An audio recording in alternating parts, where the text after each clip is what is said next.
కార్తీక మాసంలో వచ్చేటటువంటి 4వ తిథిని, చతుర్థి తిథిని నాగుల చవితి అని పిలుస్తూ ఉంటాం. నాగులను పూజ చేస్తారు ఆ రోజున. పావుకి పూజ. పావుని ఇంటికి తెచ్చుకోవడం అన్నది సాధ్యమయ్యే విషయం కాదు కాబట్టి పావు ఉన్న చోటికే వెళ్లి పూజ చేస్తారు.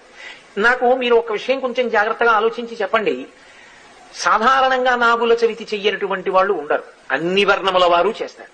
అందరూ తలస్నానం చేస్తారు, చక్కగా పుట్టక పెడతారు, ఏదో అందులో గుడ్డు వేస్తారు, లేకపోతే చిమ్మిలి వేస్తారు, లేకపోతే చలివిడి వేస్తారు, లేకపోతే ఆవు పాలు పోస్తారు, ఆ పుట్ట చుట్టూ తిరుగుతారు, పిల్లా పాపలతో నమస్కారం చేస్తారు, ఇంటికి వచ్చేస్తారు. పావుని పూజ చేసేటప్పుడు ప్రకటనంగా ఒక మాట అడుగుతారు పుట్ట దగ్గర నిలబడి. ఎందుకు అడుగుతారు అంటే దానికి కారణం ఉంటుంది. నాగమును దేవతగా భావన చేసి పూజ చేసి ఆ పుట్ట దగ్గరికి వెళ్లి అది తినే పదార్థములను ఆ పుట్టలో సమర్పణం చేసి ప్రదక్షిణం చేసి నమస్కరించి ఆ గోవుని అక్కడ ఉన్నటువంటి ఆ పావుని ఒక విషయం అడుగుతారు.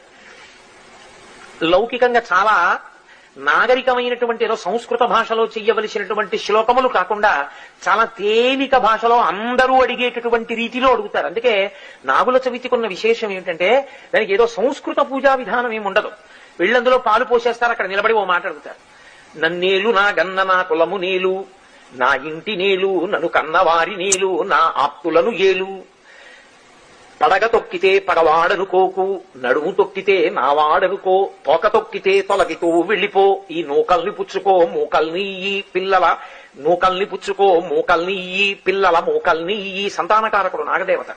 నాగదేవత అంటే సుబ్రహ్మణ్యుడు. అందుకే పురుష వీర్యమునందుండేటటువంటి సంతానోత్పత్తి కారక కణములు సత్వరూపంలో తిరుగుతూ ఉంటాయి అని మనకి పెద్దలు చెప్తారు.